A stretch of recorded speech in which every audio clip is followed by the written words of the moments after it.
Get ready for real time, prime time, big time, show time. It's edible honesty time. And in the meantime, get ready for your favorite partner in crime, your host, one of the greatest talkers of all time, the king of edible honesty, and the eighth wonder of the world, Andrew the Giant. Hey, my, hot, rockin' biblical fruit pie. Let's get down and talk about the ins and outs of the food industry. My name is Andrew. I'm your host, and I am ready to rock. So let's cut right into it, because today we will be readjusting almost everything you thought you knew about food.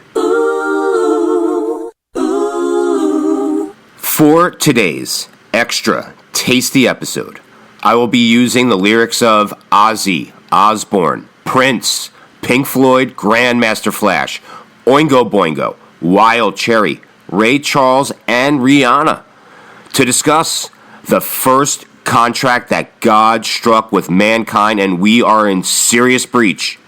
And the legal remedy is death by starvation. So pass the beer nuts, Hillary, Norman Peterson, while you can. And oh, what heights will hit. On with the show. This is it. Now, there's an old joke about the Garden of Eden, and it dates all the way back to the Bible. And properly translated, it goes just like this. There were two trees in the Garden of Eden, and the nice tree said to the evil tree, "Please, please, pass the soap." And the evil tree said, "No soap, chainsaw. All aboard."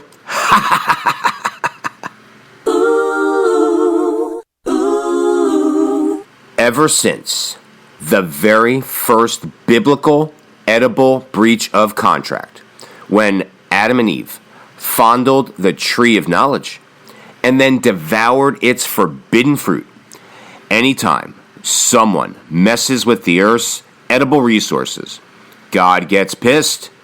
And when God gets pissed, God strips the world of drinkable water, and a prolonged drought ensues. And that prolonged drought becomes a crippling famine, a famine so horrifying it can only be described as biblical. And when you are starving to death during a biblical famine, believe me, you will eat anything. I know an old lady, she swallowed a fly. I guess she'll die. Now, by definition, a famine means an extreme scarcity of food, which is not good at all, because during a famine, someone in the family will die before breakfast. Watching the news and not eating your tea, that's famine. The difference between famine and a biblical famine is a biblical famine makes a famine look like an all-you-can-eat buffet. And if you don't eat your meat, you can't have any pudding. How can you have any pudding if you don't eat your meat? We are still being held to an oral contract that was impossible to satisfy, that Adam and Eve agreed to just so they could remain in Eden as free labor. It's biblical sour grapes, and it doesn't taste very good. And we pay every time we breach a term from that contract that was agreed to all the way back in time, all the way back at the Garden of Eden, and we will pay for the consumption of that knowledge, the forbidden fruit, until the end of time. So, dearly beloved, we are gathered here today to get through this thing called life. Now, Eden was quite expansive, It was 5,800 square miles long, but it only had 2 trees. There wasn't a lot of food around, only 2 trees bore fruit. And Adam and Eve could eat whatever they wanted from tree 1. The tree of life was their oyster. However, Adam and Eve were strictly forbidden from ever touching tree 2, the tree of knowledge. They were strictly forbidden from eating the fruit from tree 2, the tree of knowledge. They could look as much as they wanted to at that tree. And why not look? It was a magnificent tree. But they could not touch, and they could not taste. And Grandmaster Flash said it best: pay your toll, sell your soul. Death was the biblical punishment for touching the tree of knowledge, and death was the biblical punishment for eating fruit from the tree of knowledge. Now, I don't know about you. I don't believe in the afterlife, but you better bet your bottom dollar I'm bringing a change of underwear. Now, as far as I am concerned, right before the tree of knowledge was a sign. And the sign said, anybody caught trespassing will be shot on sight. But Adam and Eve could not read. They could do this, they could do that, but they could not read the sign because they had no knowledge yet. And you know the rest.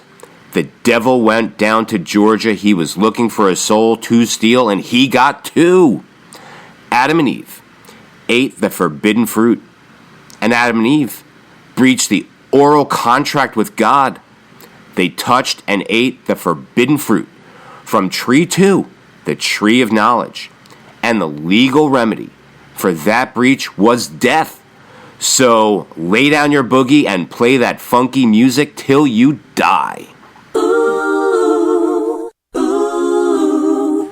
Adam and Eve were the very first players of the world's oldest game, and it's called Hump or Death. Adam and Eve could have humped for an eternity in Eden, but instead they chose death and ate the forbidden fruit. Adam and Eve had 5 seconds to decide. Hump or death?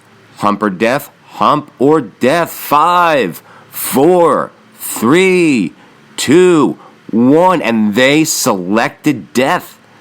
It's a dead man's party. Who could ask for more? Everybody's coming. Leave your body at the door. So the question becomes, what in the wide, wide world of sports taggart did Adam and Eve really think would happen when they touched the tree of knowledge and tasted the forbidden fruit? You get a car and you get a car? Or let me rephrase this another way. Why in the wide, wide world of sports taggart did Adam and Eve not choose hump and do the Humpty Hump? There's an old biblical expression, and properly translated, it reads, always choose shtup.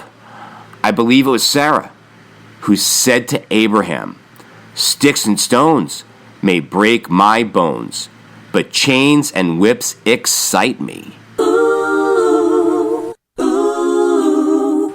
The punishment for eating the forbidden fruit was death, but not like the way they do it in Texas. Adam and Eve were not executed for sport. Adam and Eve were immediately evicted from the Garden of Eden, as in, hit the road, Jack, and don't you come back no more, no more, no more. That was their death sentence. It was slow death by torture, as Adam and Eve never ate from the tree of life ever again. Only by eating from the tree of life could Adam and Eve live forever. And God threw Adam and Eve out of the Garden of Eden to face the cruelties of humanity, to experience depression, pain, fear, and hunger, and get sick and age and die. So, if you meet me, have some courtesy, have some sympathy, and some taste. God unleashed the biblical horrors of humanity upon Adam and Eve. That was their death sentence. Well, that, and God also cursed the land. In Genesis 3:17, God says to Adam, "Cursed is the land because of you." And every 200 years or so, that biblical curse returns. And you know what happens? People starve. So, what exactly are the signs that a biblical famine is taking place? Because it's been exactly 200 years. And we are due. So, here are the signs. The Lord will send drought and destroy your crops. Well, that one, my friends, is already in full swing. No rain will fall, and your ground will become hard as iron. Well, over the last 5 decades, total rainfall has diminished so much that the ground is literally hard as iron. And instead of rain, the Lord will send down dust storms and sandstorms. Well, to do that, 2 inescapable realities have to combine. And guess what? They have. We have rising temperatures, and we have worsening droughts. And they have combined to form what experts believe will be a modern-day biblical dust storm.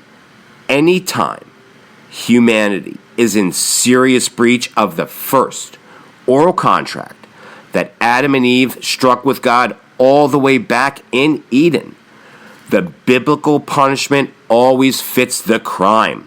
So with that in mind, let's flash forward to today, Marty, to the year 2022 McFly. And let's see what we can do to quickly avoid the inevitable, impending biblical famine, because it's coming. Sit down, blue 20, green 80. Hey, Peyton, what are you doing? You're not changing the play. God called that play. Yeah, well, God missed the linebacker. He's about to blitz. I'm changing the damn play. I'm calling an audible. What's the worst he can do? It's not like God is going to unleash a biblical famine simply because I changed his play call. Peyton, you ever read the Bible? We're doomed if you call that play, don't do it. Not really a big reader. Sit down. On 3. Omaha. So that's it. That's a wrap on the return of God's edible curse. You heard it. You heard Peyton call the audible. We are in trouble.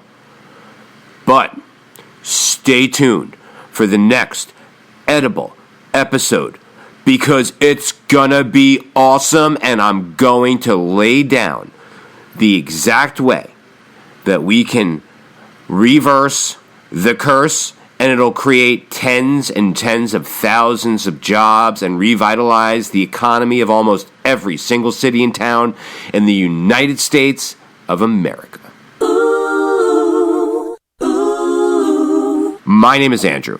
I thank you so much for listening. And to all my fans out there in New Jersey, let's go Devils. Let's have a great season, and let's take home a Stanley Cup. And an enormous edible shout out to my favorite farmer on this planet, Goyo, over at JR Organics in Escondido. And folks, Goyo is known as the Watermelon Whisperer. And the Watermelon Whisperer has magical powers, and when he touches a seed and he plants that seed in the ground, that seed becomes incredibly electrified. And Goyo is the first farmer in the United States of America, heck, in the world, to farm edible electricity, and is the #1 source of food in this world. And he's got boxes right now for you if you live in Orange County, San Diego, Los Angeles, California. Get yourself 1, 2, 3, 5 boxes of edible electricity a week. Heck, get yourself 6, 7, 8, 9, 10 every 2 weeks. just so long as you consume edible electricity and call Goyo at JR Organics. And I've been getting all your emails, your comments, and thank you. Don't forget to give me a 5-star rating on Apple Podcast and Podchaser. And no, I'm not signed by any media outlet yet, but History Channel, Food Network, Cooking Channel, Comedy Central, Cartoon Network, Foodable, Martha Stewart, whoever else. I'm available, so get in contact with me and let's work out a deal. And let's get Edible Honesty what it deserves, a syndicated platform. So get ready to tune in for the next episode for more Edible Honesty. Same edible time, same edible station.